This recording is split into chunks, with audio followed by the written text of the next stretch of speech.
په نننۍ مډرنه زمانه کې هر څوک فکر کوي چې د دنیا هر څه یې پیژندلی او یا تقریبا د نړۍ زیاتره شیان پیژندل شوي دي. اما زه به دا ووایم چې په نړۍ کې اوس هم ډیر داسې عجیب او حیرانونکي شیان شتون لري چې د دومره تکنالوژیک پرمختګ سره سره د هغوی په پیژندلو کې پاتې راغلي یو. شاید تاسو هم د دغه شیانو په لیدلو حیران پاتې شئ. په دې عجایبو کې د پخوانیو خلکو د تکنالوژۍ نیولې د دوی د ژوند حیرانونکي شیان شامل دي. په دې ویډیو کې به تاسو د نړۍ د ځمکې پر مخ د هغو جالبو شیانو نندارې ته بوځو چې ممکن تر اوسه مو نه وي لیدلي او ترڅنګ ساینس او ټکنالوژۍ لا هم د دوی په پیژندلو او واضح کولو کې پاتې راغلي دي. ممکن دا رازونه په وخت سره وپیژندل شي، اما تر دې دمه چې تاسو دا ویډیو تماشا کوئ دا شیان لا هم همداسې مبهم او پټ پاتې دي.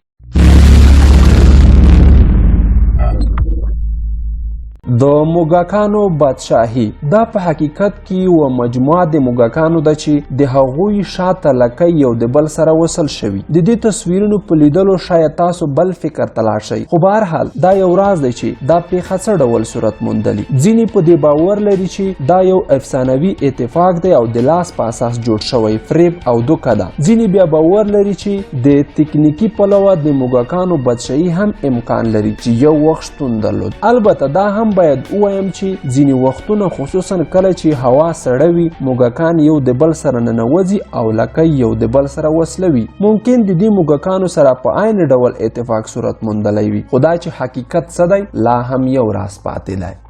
د انټیګیترا ماشین په دنیا کې د عجیبو شیانو له جملې څخه یو هم د انټیګیترا ماشین دی چې په 1900 میلادي کال کې د سمندر له بیخ نه راوایستل شو، کوم چې د یوې ډوبې شوې کښتۍ څخه پاتې و. دا ماشین د دې توان لري چې د لمر، سپوږمۍ او سیارو دقیق مسیر پیدا کړي. د دې ماشین په جوړښت کې د نړۍ تر ټولو پخوانی میکانیزم کارول شوی او پر مخ یې یو څرخ لیدل کیږي. که څه هم په تاریخي کتابو کې د دې آلې د میکانیزم په اړه کم معلومات شتون لري، اما لا تر اوسه په دقیق ډول معلومه نه ده چې د دې آلې د فعالیت د ترسره کېدو میکانیزم څه ډول دی او څه ډول دغه آله کار کوي. لا هم یو راز او ابهام پاتې دی.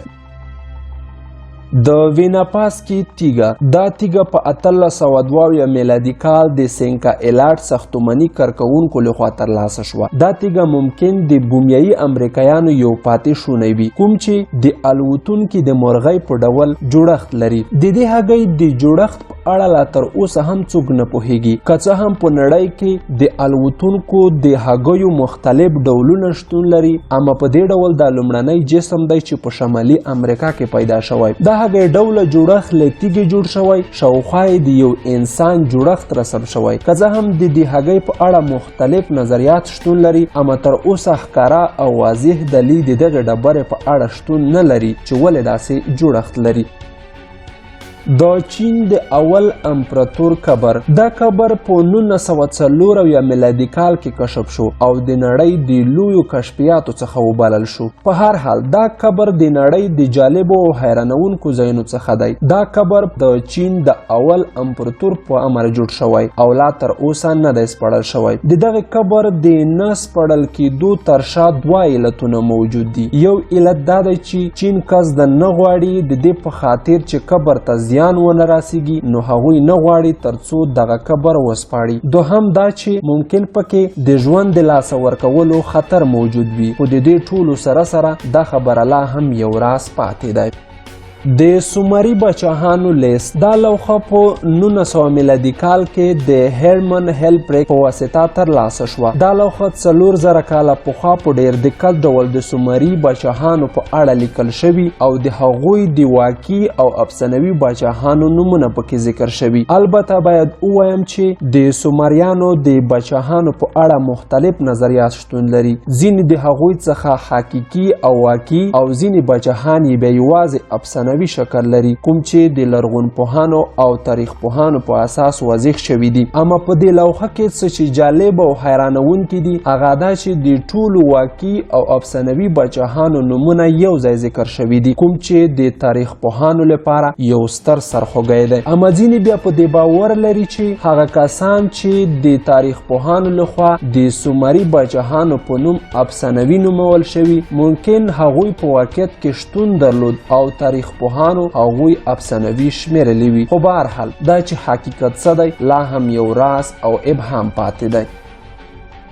د اولف بیرت وایکینګ توره تقریبا 180 تورې چې ورباندې د اولف بیرت تورې لیکل شوي او تاریخ یې له 800 څخه تر 1000 میلاد څخه وروسته کلونو پورې رسیږي. هغه څه چې په دې تورو کې ډیر جالب او حیرانونکي دي په هغه وخت کې د دې تورو جوړښت دی ځکه په دې تورو کې خالص فلز کارول شوی کوم چې د لرغونپوهانو په اند د صنعتي انقلاب وړاندې د داسې فلز ترلاسه کول یوه معجزه ده ځکه دا تورې د خالص فلز نه جوړ شوی او فوق العاده زیات محکموالی او ټینګښت لري. لرغونپوهان او تاریخ پوهان لا هم د دې ابهام او رمز په څېړلو کې نه دي بریالي شوي. دوګو یو ډول مجسمې دي چې د جاپاني جومون فرهنګ په دوره کې جوړې شوي. عجیبې مجسمې دي چې په ځینو قبرونو کې موندل شوي او د نړۍ له عجایبو څخه ګڼل کېږي. په دې مجسمو کې د ابهام خبره دا ده چې ولې په دې ډول جوړې شوي او جوړښت یې ولې په دې ډول دی. ځینې فکر کوي چې ممکن دا د آسماني یا فضایي موجوداتو پاتې شوني وي. خو به هر حال دا چې حقیقت څه دی لا هم یو ابهام او راز پاتې دی.